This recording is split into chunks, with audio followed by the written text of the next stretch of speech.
Live from the Legion M Fan Lounge at San Diego Comic-Con 2019, it's the Nighttime Show. As always, we have Emmy-nominated writer with us, Mr. Mike Glazer. Yeah, boy. Yeah. And we've got our redhead on duty, Mr. Matt Walker. Yes. One of the our guests today. We've got two incredible guests, and this is absolutely no joke, from one of my favorite films of all time, Clerks. Ladies and gentlemen, Brian O'Halloran and Marilyn Ghigliotti. Give it up! Oh yeah! What's up? Thank you. This is a big deal having the two of you guys here. This is like, I'm a huge Clerks fan, so having the two of you guys here. This is a big piece of Hollywood, man. This is a big deal that you guys are doing this. Whoa. You say Jersey. Yeah, it's a Big big piece deal of to Jersey. Jersey. We made the film in Jersey, not Hollywood. Yeah. And maybe history? I don't know. Hollywood couldn't make a film like this. They couldn't so do it true. if they tried. No, it would never be greenlit. That's all. I'm just Yeah, Hollywood exactly. just would never do it. They would have been like, wait, what? What's happening? Huh? No, thank you. You want to Hard shoot pass. it how? No color? Get out of my face. When let's go back to before the film, before it all started. Where did you guys grow up? What area are you guys from? Well, I was born in New York. Cambria Heights, Queens is my earliest childhood memory. And then from there to Long Island, from Long Island to Jersey to Puerto Rico, back to Jersey. And now I live in L.A. for 22 years. Very nice. No, I love that. That's great. Brian, what about you? Where'd you grow up? Well, my family came over from Ireland, and this is a true story. My dad, my ma, and my two brothers, all the way back in 1965. They moved to the Bronx of New York.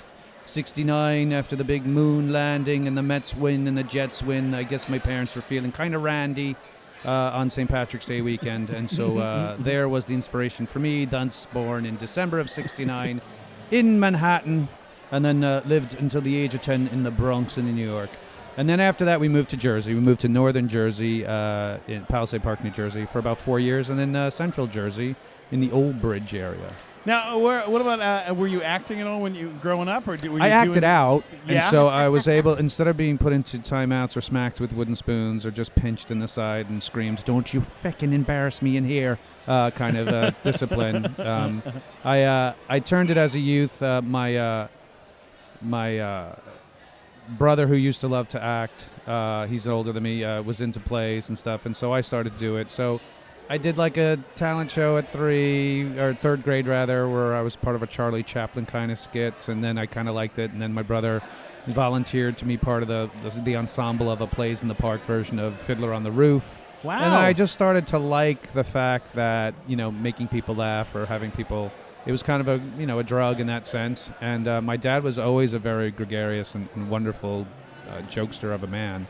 That everybody would always come around my father Mark and be like, "Mark, so you're so funny," and "No, Mark," and that was the kind of thing that I was like, "Oh man, I want to be like my dad," and stuff like that. So then when I got into high school, I didn't do plays in high school till junior year, and then I did a couple of plays there, and then I went to community college to learn theater, and then I was there for like a year, and I was like, "I don't need a degree, will never get me roles. I can just go out and do them." So I started doing community theater, and so in the central Jersey area. As a matter of fact, one of the theaters that I worked out of a lot is this theater called First Avenue Playhouse in the Atlantic Highlands, which is the town right next to where Kevin grew up. So those guys, Kevin, after he was done writing his script, he went to them to say, "Hey, I'd love to use your theater, hold auditions for this film I'd like to shoot next town over."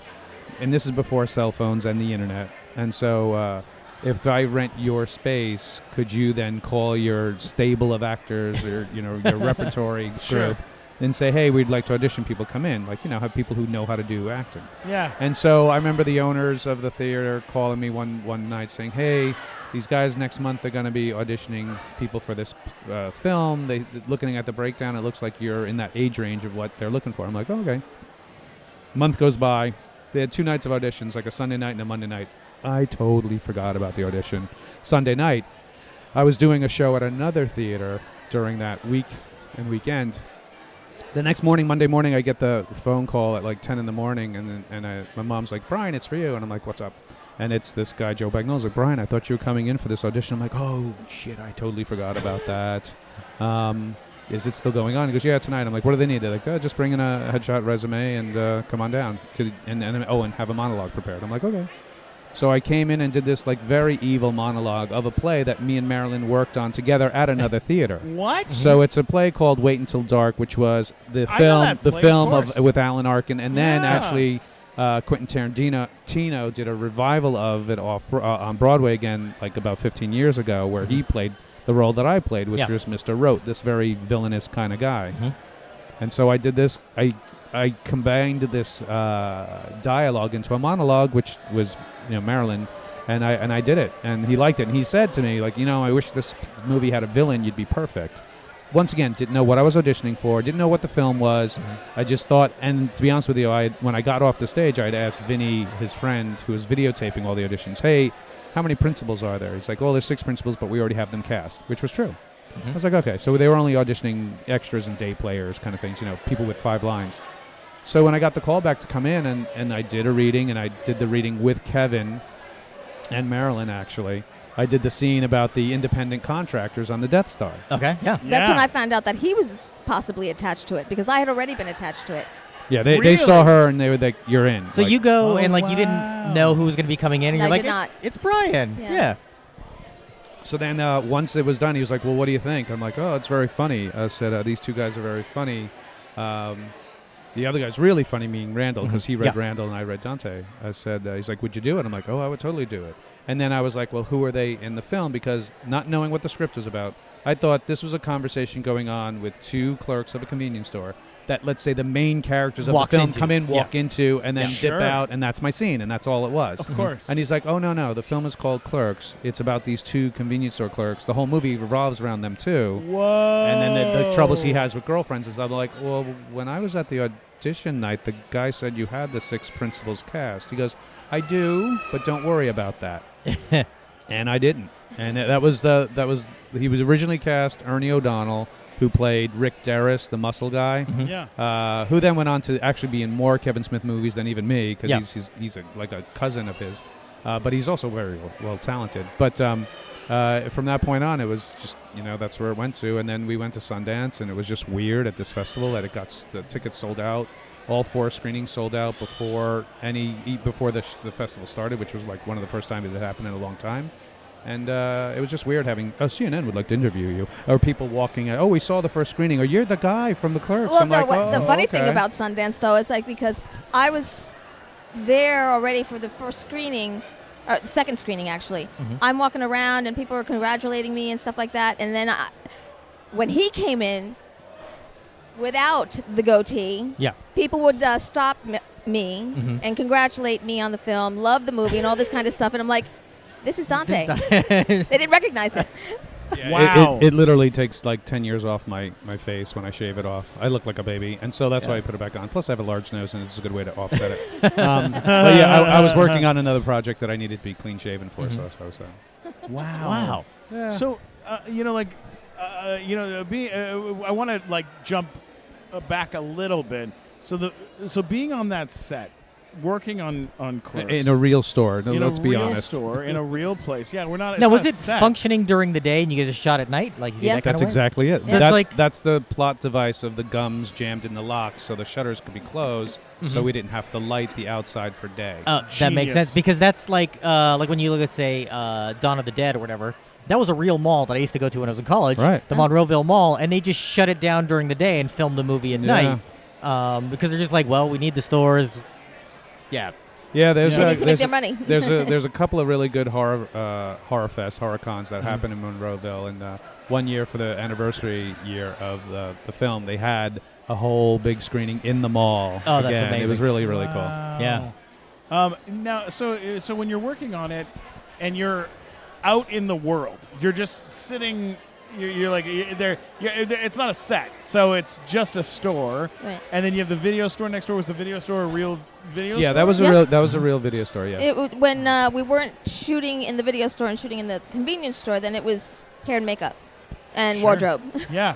Now, Wow. like, was he taking care of you craft service wise? Were they getting you some Oh. food? Oh yeah, The it was convenience called. store. It was called the convenience store. You wanted a microwave burrito, sir? You grabbed it out of the freezer case and you microwave. You want a bowl of Chex Mix? You had a bowl of Chex Mix. Who was Any the honey favorite? buns? Yeah, Funny Bones, Snowballs. It was all Great. there. Yeah. Because it's Awesome. that's sort of thought of as like legendarily. The number I've always heard was $26,000 that was Correct. spent to make that film. Right. Is that an accurate number? It's $28,995, and a majority of it was on credit cards. Yeah. So which he just kept doing minimum payments for until the film sold. So if it didn't get bought, he would have been paying off that, Today, he'd still be I don't know paying about off. today. I think he's worth more than that today. Meaning, like, Yeah, even if he that- worked for $1 a day, I think he'd be done Yeah. with that. But still, yeah, he would have been working it off. Yeah. I mean, he had written, from the story goes, like, he had written Dogma first. Mm-hmm.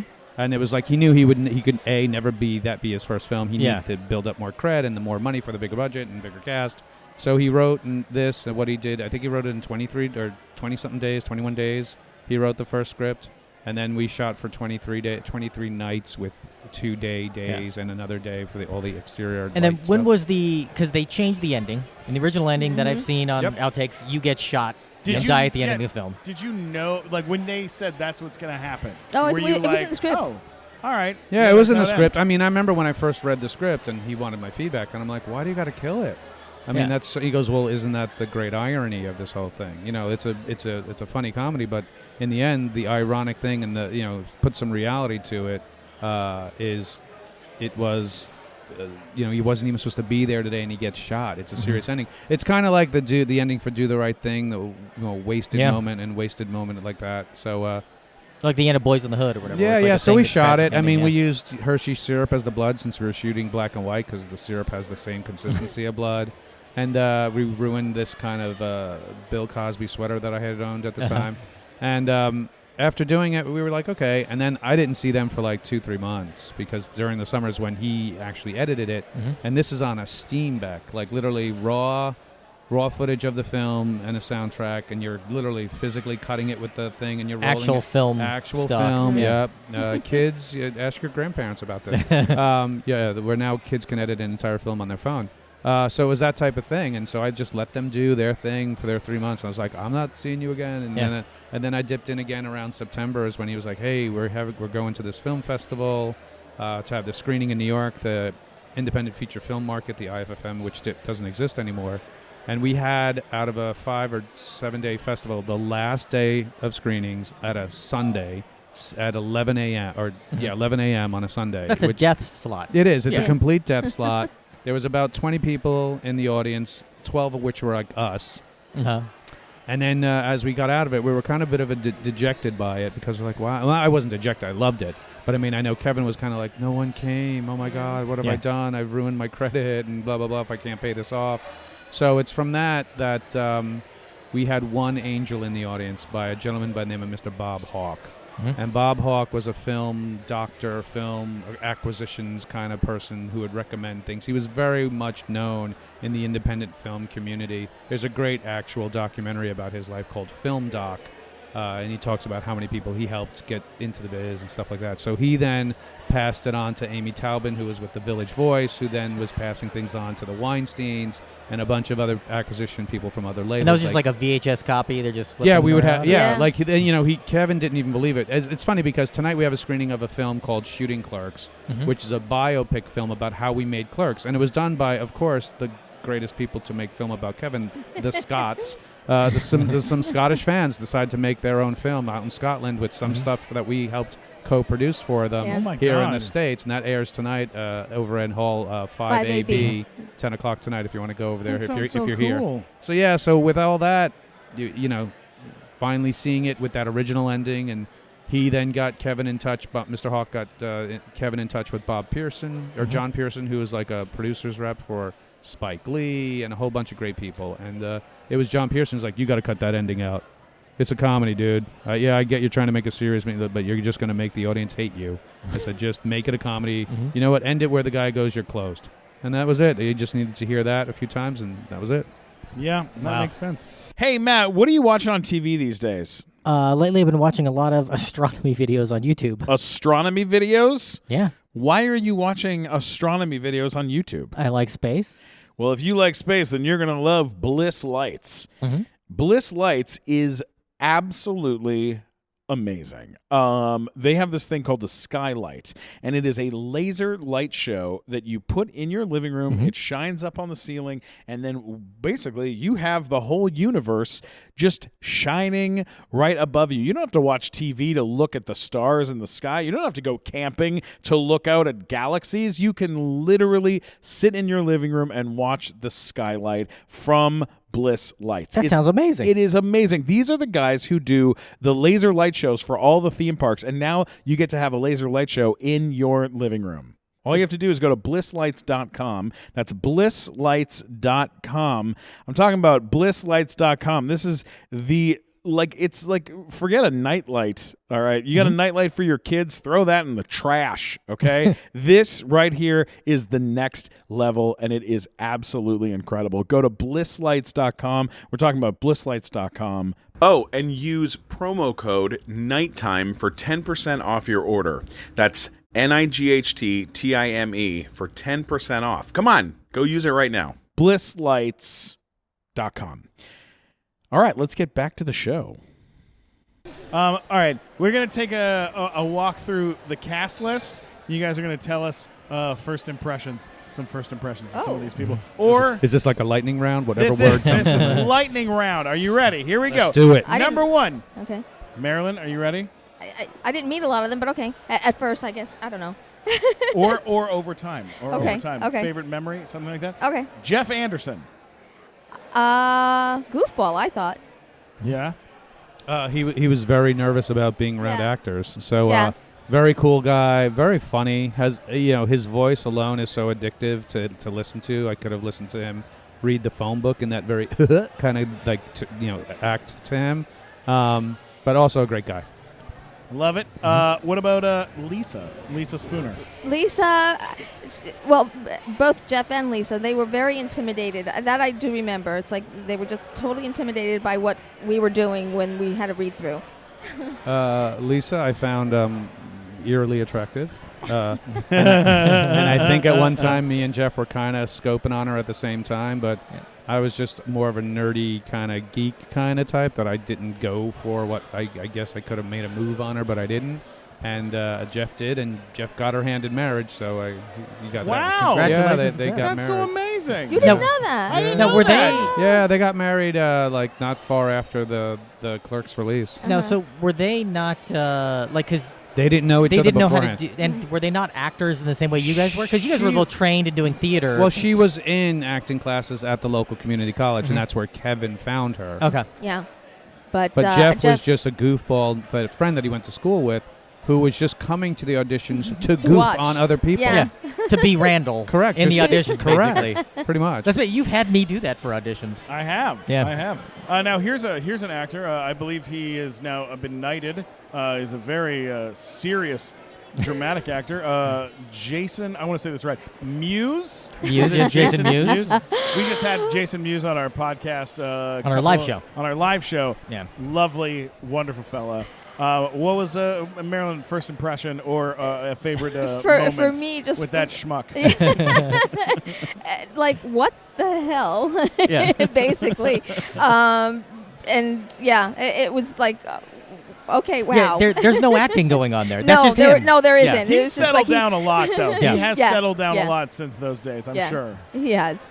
For me, it was like, yo, is this guy for real? Like, no, seriously, that's an act, right? Like, no, that was him. He was always nervous when he was 17 when we made Yeah. that film, and so he had to take some herbal supplements and some smoothies to get himself into a mood to be the Jay that we know and love. Yeah. And he was also nervous of people watching the filming. So literally Kevin would have to turn on a camera and then walk, he's always acting with Kevin. So Kevin would just be next to Jay and be like, all right, now do this. All right, now do this. And then they would act. And the only other person that would be there was Scott to hold the boom for the microphone. Wow. So was there that moment. ever any desire that you know from Kevin to have a more prominent role in the film? Besides he's got his one line at the end, but a lot of times you think of people they're like, I'm going to make a movie Right. and I'm going to be in it, then I'm going to be like a real part of it. because he's sort of. Like Spike Lee. Yeah, I mean, like he's Quentin somebody where he's Tarantino. like actually in the film, Right. speaking a lot, and he's just sort of there, almost as decoration for most of the film, in the scenes with Jay. Was there ever any thoughts of him playing Dante, for example, or something? Well, like he that? was originally supposed to play Randall, right? Yeah. Okay. He wrote But- Randall for him to be Randall. Okay. But then he realized it's like, oh, he's going to be directing and then playing the role. It's like, and there's just too much to learn, and it's like, so that's when he gave up the role. Problem is, like, I've got my entire credit history on the line. Yeah, I yeah. gotta do something That to too. make it work. It literally was closer to where we were getting to do picture that he's like, Mhm. you know what? I don't think I can really I don't think I should do this, and thus the character of Silent Bob. Mhm. Yeah. Was there dialogue Makes for Bob sense. that was written that he just decided not to do, or how did that work? No, No? he left it to that last moment of Mhm. knowledge about most girls just cheat on you. There's 1,000 Yeah. million worlds he'll take you. Yeah. No one will bring you lasagna. Which I think was brilliant. That Yeah. if it's going to happen anywhere, That's the time to do it. Yeah, That was Yeah. the place to do it because it's my favorite part. yeah, it was a great way to end the film. Yeah, Yeah, it really Yeah. is. Yeah. he totally makes the ladies fall in love with him right there. Yeah, it is a What do you think beautiful- of Stephen Glickman? First impressions. Yeah. Stephen Glickman. That's me. Stephen That's me. Glickman. Yeah, I know. I'm thinking. Stephen Glickman. Yeah. You Well, know what? it- Jury's still out, my friend. Jury's still out. Yeah. Oh. All right, I'll keep kidding. trying. I'll keep trying. Yeah, I don't know if you know this story. We told it in the Jason Mewes interview, but I'll share quickly. The one Clerks inspired me to move to Hollywood and like try to make it in the business because I had heard the story that Kevin had racked up all this money on credit cards, and I was like, I can rack up money on credit cards. Americans are famous for racking up debt. Yeah, I can do this. And so I came to LA and I'd written a screenplay and I was like, I'm gonna make a movie. That's what I'm gonna do. And I found out about a thing called letters of intent. Like getting an actor to sign a letter of intent. Ever so lovely free LOI. Yes. And so I went to Jason Mewes' agent. Through something called IMDb Pro. I contacted him with little to zero knowledge of how the industry works. And I offered Jason Mewes for 1 day of work, I believe $80,000 is how much I offered him for a day of work. Because you're like that's how much. Like I saw Clerks, he was terrific. That must be how much he gets. Yeah, I go, that's how much actors get paid. Like, I just figured that's what he would get for a day. I had no idea about scale or anything. So I was just like, 80 grand? Sounds good.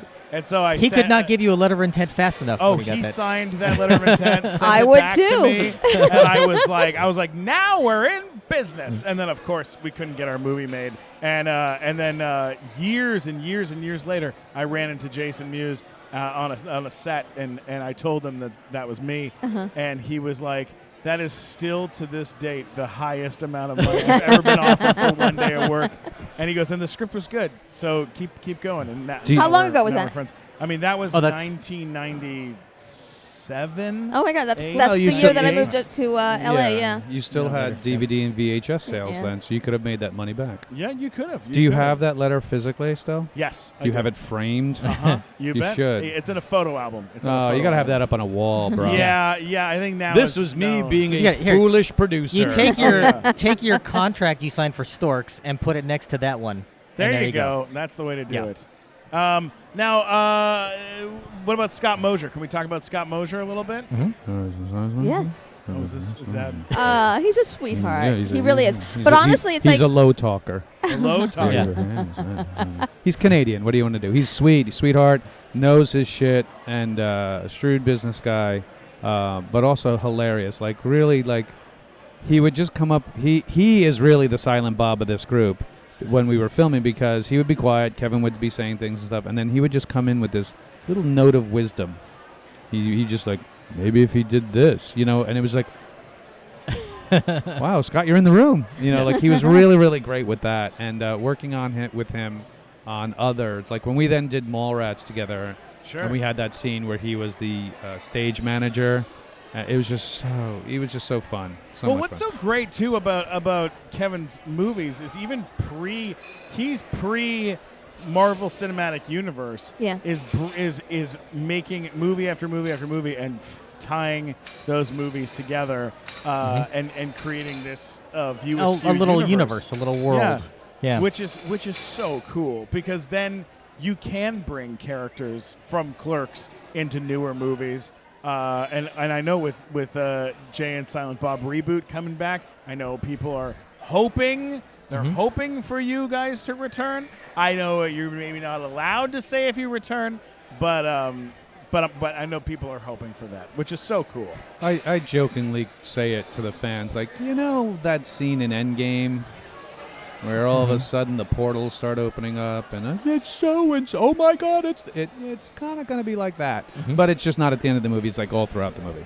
That's great. Yeah, That's great. It's funny because every time Kevin puts up a cameo of who's in it, people are like, stop spoiling it. I want to be surprised. Yeah. Literally, he's not even giving up like a third of Yeah. who's in it. You know what I mean? Like, so it's great. so good. Especially with the trailer that just came out, that really gave Yeah, a big. yeah.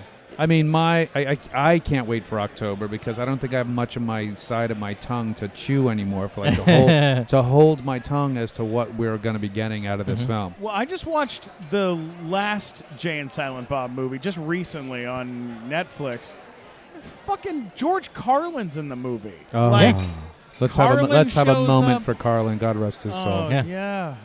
And Carrie Fisher's in it. Yep. And Yeah. Hamill's in it. Yeah, the Yeah. cameos in that were many. amazing. They were insane. It was insane. I mean, Alan Rickman with Dogma. I mean, Oh over the my years, I've been God. very blessed that Kevin's been able to really work with some incredible people that Kevin grew up as fanboy as, I've grown up as we all huge fans, and these people are suckered into doing it, but nonetheless, it's to our benefit. For sure, Kevin Smith has great taste. Like, he's always liked cool stuff, and he puts Yeah. it in his movies, and it's like, oh, yeah, I love that, too. I'm Yeah. glad somebody else is making a movie and throwing in something that I love as part of it. Literally, in all of his movies, I could only think of one miscasting. You know what I mean? And that's Really? it. Yeah, that's it. The Who's- rest, no, who's the- I'm not going to throw someone under the bus. can I throw someone under the Yeah, bus? go ahead. I don't care. Is it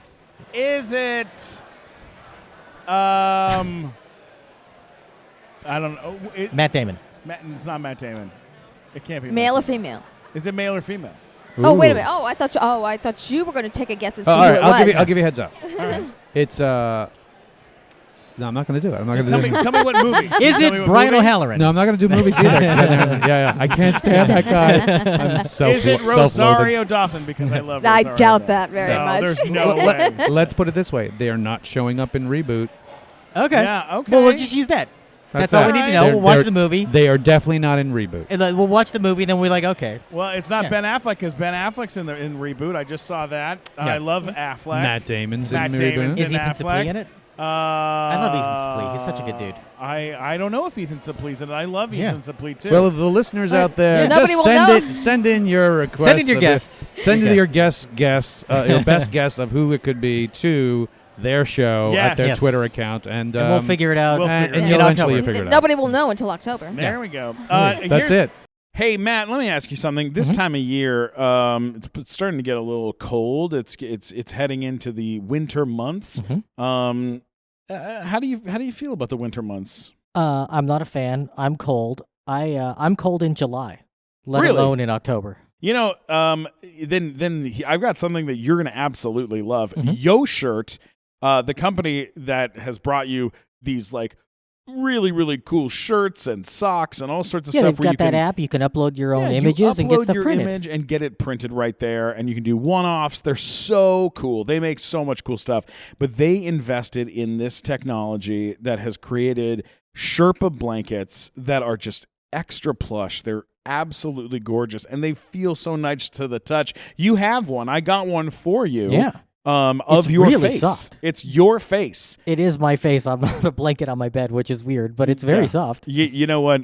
Just as a quick side note, at LA Comic-Con, we had a couple of these made, one for each of us with our artwork of our faces on it. And I gave one to Mike Black, who has been on our show. He's our announcer on the show. And Mike Black was so tired at LA Comic-Con after working so hard for 3 straight days Yes. on this thing. We found him fast asleep in a chair with his blanket of his face wrapped around him. And I have never seen a cuter 40-year-old man in my life. Go to Yo Shirt on your phone. Go to the Google Play Store. Get it there. Go to it on the iPhone. You can get it there. Or on an iPad. Upload it, just Android play as well? with it. Android, everywhere. It's available everywhere, and just go and experiment and play with this thing. But I'm telling you right now, these Sherpa blankets are absolutely incredible. You should get one. They're gorgeous. They're going to keep you warm, Matt. They're going to keep you warm. What if they want one of your face? If you want one of my face, you can grab the artwork from my Instagram and drop it right onto it, and I'll tell you what, you'll end up with get to sleep with my big old giant hairy face. So that's what you want out of your life. I mean, congratulations to you. You're making good choices. That's all I can say. So go to yoshirt.com. Check it out. YoShirt on all the app stores. YoShirt.com. Hello, my name's Dennis Heine, and I'm here to talk to you about something that everyone struggles with, getting a good night's sleep. Are you one of the millions of people that wrestle your pillow into the right position every night? My head isn't rectangular, so why should my pillow be? Exactly, which is why we've taken the next obvious step in pillow evolution. Ooh, I'm listening. It's the buttress pillow, the pillow shaped like a butt. Hang on, is this a real product? You bet your sweet butt it is. The ergonomic design gently cradles your head and supports the neck. Hey, what are we talking about? Buttress pillows? Now that is something I can get into. I gave one to my grandson and I haven't seen him in weeks. Thanks, buttress pillow. Finally. So what are you waiting for? Go to thebuttress.pillow.com right now. It's your butt for the squeezing. Come get that butt. The buttress pillow that's a butt. Here's a question for you. We are in the Legion M fan lounge. Yes. So before we wrap up, let's talk about fandoms. Sure. What you guys personally are fans of. My God. And it doesn't have to be superhero related. It doesn't have to be Comic-Con related. But personally, what are you guys big fans of that you can't get enough of? Star Wars, Star Trek, all the Marvels, Walking Dead. You know what? The list goes on and on that I even forget. Do you collect stuff? Do you have a collection of anything? I don't. I'm not a collector in the sense only because I honestly don't have the room to even do that. I live in an apartment, so nowhere to put anything. And also, it's like I still have my survival job. It's like I need to keep every little penny I get, to pay my bills. Stuff. I get that. I get that. Brian, what about you? Do you have a collection of any kind? Or you? Well, I mean, I had a massive collection that my mother threw out when I got slightly older, which was Star Wars. Mm-hmm. Like I was a kid, in the 70s when it came out, I bought toys to play with.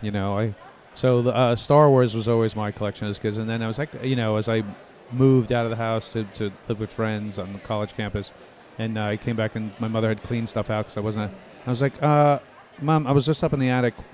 Where's the Star Wars chest of stuff I have? She's like, oh, I threw that stuff out, Brian. You're not a boy anymore playing with toys. What's wrong with you? I was like, wow, I think I'm going to be up on murder charges by the end of the night. I just might kill my mother. Very good possibility. Over the rare Boba Fett that I had. No. It was that as a kid. Nowadays, I don't go I have to have this. I don't do the pops. They don't have one of me, so they can, Anyway, so I don't have. Wait a minute. You cannot even go there when there is nothing, not even an action figure of me or anything like that, and you've got no. So they made some don't go there. Don't go there. Yeah. They did make some Dantes. Marilyn, we need to make some phone calls. We'll make some calls, Marilyn. You need to be sponsored by Drake's or Hostess, whoever makes the We've snowball. got somebody from NECA coming on later. Yes, we do. We have a NECA person coming on in a few minutes. So we'll talk to them about getting some good merch. Fix it up. I had one of those. Brian, you'll appreciate this. You know how sometimes they people throw out Star Wars toys. These people. It's the worst thing in the world. It's an open wound that I don't think will ever be healed. It's like Frodo's stab. Yeah, like when I was 13, we had a garage sale, and my mom made me sell off all my Star Wars toys. Right? And I was like, just it's like a thing. Insanity. And at the time, she was like, you can keep the Star Wars or you can keep the baseball cards. Which do you want to keep? And I was like, all right, I'll keep the baseball cards. That is definitely a Sophie's choice. And it's like I made the wrong decision. I should have sold off the baseball cards because those are worth nothing. Right. Wow. Nothing now. Yeah. There was I just had a thing recently as an adult. I've been trying to steal back some of those pieces of my childhood. And there was a thing on Facebook. This woman had You remember the ship, the Emperor's ship, Yeah, the yeah. big wing up Correct. the top? okay, It was right. one They of the should- biggest toys yeah. they've ever made. Yeah. Yeah. So this woman had it up for sale on Facebook for $55. Already assembled. All assembled. Okay. And I go, okay, I'll come get it from you. Where are you? She goes, I'll meet you in the Vaughn's parking lot at this place. And I was like, okay. And I pull my car in, and she goes, let me just get it out of my trunk. And she pulled it out of the trunk in the box. And I go, where did you get that from? My God, everything was in slow motion. And she goes, my boyfriend's selling all of his stuff. He's out of town, so I'm just helping get rid of some of his things. And I go, wow. you may want to call him first. And she texted him and goes, are you sure it's okay for me to sell your Star Wars stuff? And he writes back, busy. And she goes, I go, here's the money. And I took it, put it in my trunk, and I go, what else does he have? I'll buy everything. And I bought a bunch of his shit. And I was like, see you later, folks. And I was like Bugs Bunny. Like, All right. Do you still have it in the box? Oh, yeah. All right, Oh, all right, just yeah. wanna make sure. Nothing's coming out It'd of be so anything. funny that in the box is just like styrofoam and Yeah. bits of Lego. What? No, the lid was opened, but that was it. All right. Where can Yeah. people find you guys on social media? So Marilyn Ghigliotti on Instagram, Facebook, and That Clerks Girl on Twitter. Yes. And me, for Twitter and Instagram, it's Brian C. O'Halloran. That's all together. C as in Christopher, Brian C. O'Halloran. And then on Facebook, it is the Brian C. O'Halloran on I Facebook. love it. I love it. I love it. And you, Mike Glazer? Sure, you can find me on Instagram. Emmy-nominated Mike Glazer.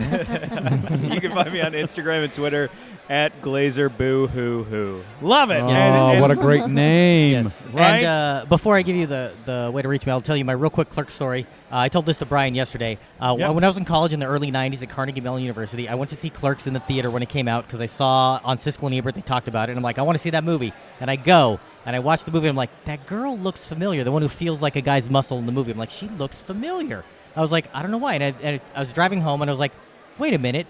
She dates a guy who lives upstairs from me who's named Rocky, who's an Asian design major.